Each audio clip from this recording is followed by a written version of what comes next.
नमस्कार, हम प्रतिमा चौधरी। दोपहर 3 बजे के भोजपुरी समाचार में स्वागत बा। सबसे पहले प्रमुख समाचार। संवैधानिक इजलास गठन वरिष्ठता के आधार में होगी, आगे की सुनवाई भी स्थगित।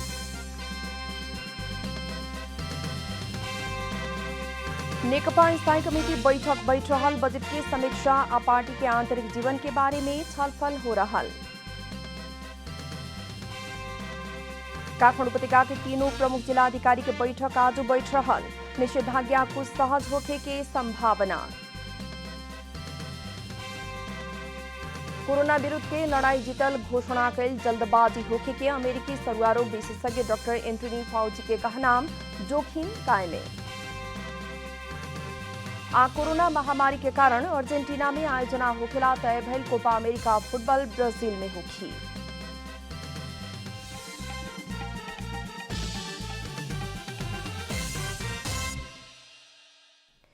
अब पूरा समाचार। प्रधान न्यायाधीश चोलेन्द्र शमशेर जबरा वरिष्ठता के आधार में संवैधानिक इजलास गठन करे खातिर सहमत भइल बानी। आज सर्वोच्च बार के पदाधिकारी संगे के छलफल में अब से संवैधानिक इजलास में वरिष्ठता के आधार में न्यायाधीश चुने के निर्णय भइल बार के अध्यक्ष पूर्णमान शाक्य जानकारी देहने। उनकर मुताबिक ओ खातिर संवैधानिक इजलास संचालन संबंधी नियमावली संशोधन होखे के पड़ी। नेकपा एमाले द्वारा स्थायी कमेटी बैठक बुलावल गइल बा, जौन अभी जारी बाटे। बार बार आगे बढ़ावल बैठक प्रधानमंत्री निवास बालुआटार में अभी बैठ रहल बा। एमाले पार्टी कार्यालय के सचिव शेर बहादुर तामाङ के मुताबिक बैठक में इहे जेठ 15 गते प्रस्तुत कैल गेल आर्थिक वर्ष 2078-79 के बजट के समीक्षा आ पार्टी के आंतरिक जीवन के बारे में छलफल हो रहल बा। आज के बैठक से पार्टी अनुशासन उल्लंघन करे वाला नेता लोग के कार्रवाई करे के भी बुझल गइल बा। काठमाडौँ उपत्यका के तीनों प्रमुख जिला अधिकारी के बैठक आज बैठ रहल बा। निषेधाज्ञा के बारे में थप निर्णय करे खातिर आज दोपहर 4 बजे काठमाडौँ, ललितपुर आ भक्तपुर के प्रमुख जिला अधिकारी सबके बैठक बैठे जा रहल बा। आज के बैठक से निषेधाज्ञा कुछ सहज बनावे के भी संभावना बाटे। काठमाडौँ उपत्यका में वैशाख 16 गते एने से निरंतर निषेधाज्ञा जारी बा। पिछला बार जेठ 13 गते एक सप्ताह निषेधाज्ञा में थप कड़ाई कैल गेल रहे। ओकर एने से किराना दुकान भी खोले के नइखे देहल गइल। सरकारी सवारी साधन के दोपहर संचालन में रोक लगावल गइल बा त अनावश्यक बाहर चले वाला की कार्यवाही भी कैल गेल बा। लेकिन पिछला समय काठमाडौँ उपत्यका से देश पर संक्रमण आ मृत्यु दर भी घटे के क्रम में बाटे। मार्क्सवादी अर्थशास्त्री डॉक्टर गोविंद बहादुर थापा के कोरोना संक्रमण के कारण निधन भइल बा।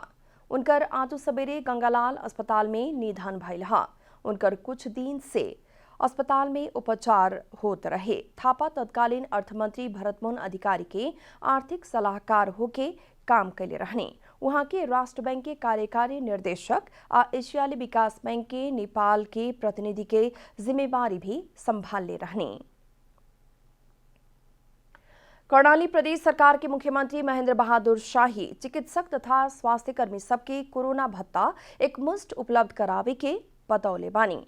जिला विपद व्यवस्थापन समिति कालीकोट के बैठक में सहभागी भइल मुख्यमंत्री शाही जिला अस्पताल कालीकोट के चिकित्सक आ स्वास्थ्य कर्मी सब संगे छलफल करे के क्रम में ऐसन बात बतौनी है।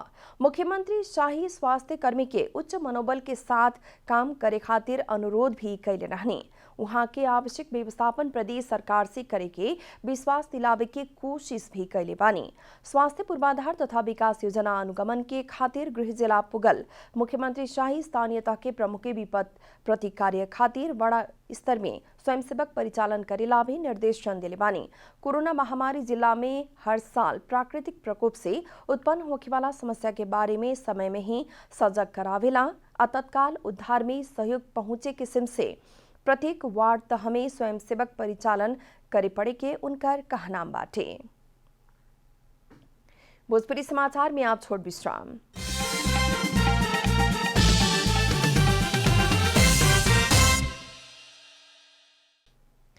भोजपुरी समाचार में आप बाकी समाचार।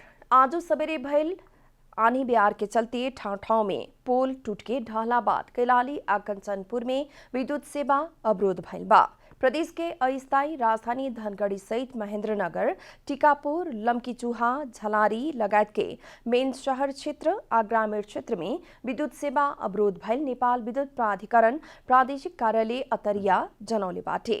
कार्यालय के मुताबिक कईयन जगह में गाछी ढाके तार टूटल आ ज्यादातर जगह में सीमेंट के पोल सब टूटल कारण विद्युत आपूर्ति बंद भइल बा। दोनों जिला में लाइन मरम्मत संभार खातिर प्राविधिक टोली खटैला पर भी सीमित जनशक्ति भइला से सेवा सुचारू करेला कुछ समय लागी। नेकपा एमाले के अध्यक्ष केपी शर्मा ओली पक्षीय सुदूरपश्चिम प्रदेश सभा सदस्य पठान सिंह बोहरा स्पष्टीकरण न बुझेला बाद दल के नेता प्रकाश बहादुर शाह नसीहत पत्र भेजावत कार्यवाही के चेतावनी देले बानी। प्रदेश सभा दल के निर्णय के फिर भी उल्लंघन कैला पर थप कार्यवाही करे के चेतावनी देहल गइल बा। संसदीय दल के निर्णय विरोध सार्वजनिक रूप में अभिव्यक्ति देहल कहत दल के नेता प्रकाश बहादुर शाह स्पष्टीकरण पूछला पर भी बोहरा स्पष्टीकरण नइखे देहले। शाह से बोहरा के नसीहत पत्र पेठावत संसदीय दल के निर्णय अवज्ञा करेवाला आ अनावश्यक भ्रम सृजना करेवाला काम में संलग्न न होखेला भी सचेत करौले बानी। बोहरा बीतल बुध के बैठल प्रदेश सभा संसदीय दल से स्थायी कमेटी के निर्देशन विपरीत निर्णय कैल कहत ओके अस्वीकार करे के बतौले रहने।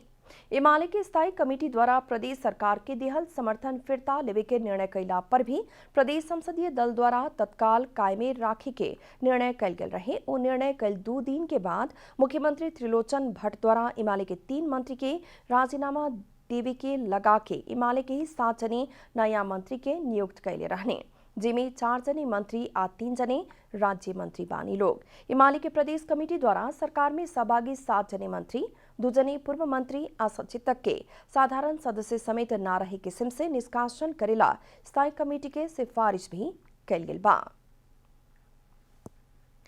बांके में थप 4 जने कोरोना संक्रमित के मृत्यु भइल बा। मृतक बांके बर्दिया आ कैलाली के बाड़न सन।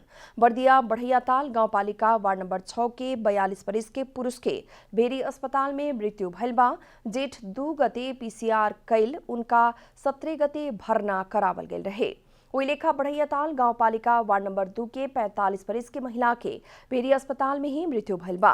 जेठ 9 गते पीसीआर कैल उनका 10 गते भरना करावल गेल रहे।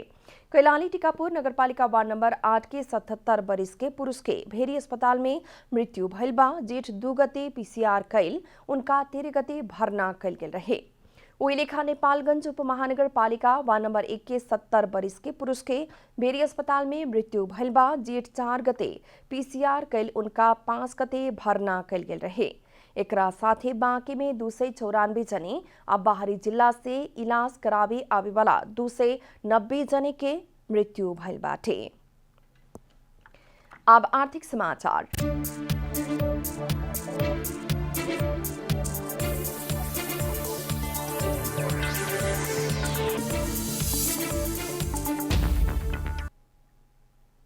आज सोना के भाव तोला में 300 रुपया से बढ़ल बा। आजू खातिर छापा वाला सोना के भाव प्रति तोला 94,500 रुपया कायम कैल गेल बा। वही लेखा आजू खातिर तेजाबी सोना के भाव 94,000 रुपया कायम भइल बा। सोमवार के तेजाबी सोना के कारोबार 93,700 रुपया रहे। वही लेखा चांदी के भाव 1,370 रुपया पुगल बा, जौन सोमवार से प्रति तोला में 10 रुपया से बेसी बाटे। भोजपुरी समाचार में फिर छोट विश्राम।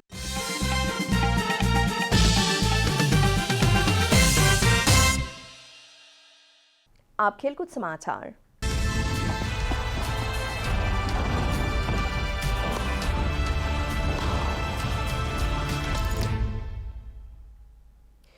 कोपा अमेरिका फुटबॉल ब्राजील में आयोजना होखे वाला भइल बा।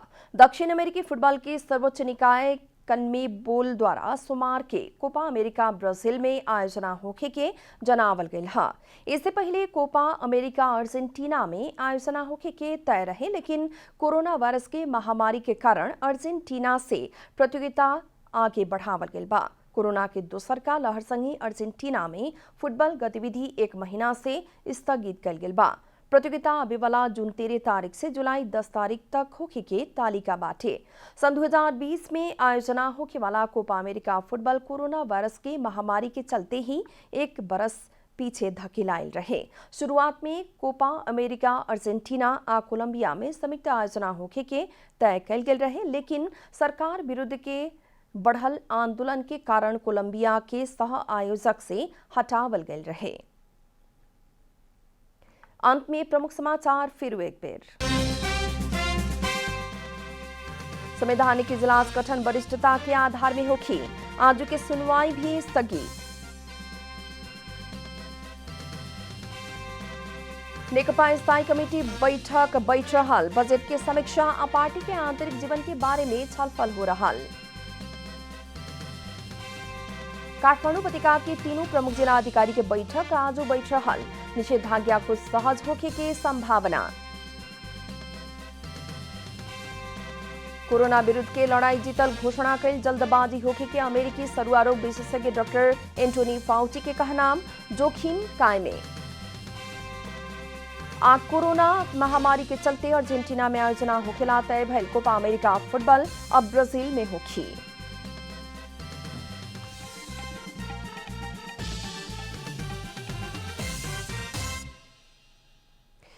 एक साथ भोजपुरी समाचार अभी खातिर इतना ही। जनता द्वारा जनता खातिर प्रसारित जनता टेलीविजन के कार्यक्रम सब अपने यूट्यूब, ट्विटर, फेसबुक और हमने की वेबसाइट जनतासमाचार.com में भी पढ़ आ देख सकतानी लोग। सूचना में अपने के सहभागिता, समय में समाचार, हमने की प्रतिबद्धता। नमस्कार।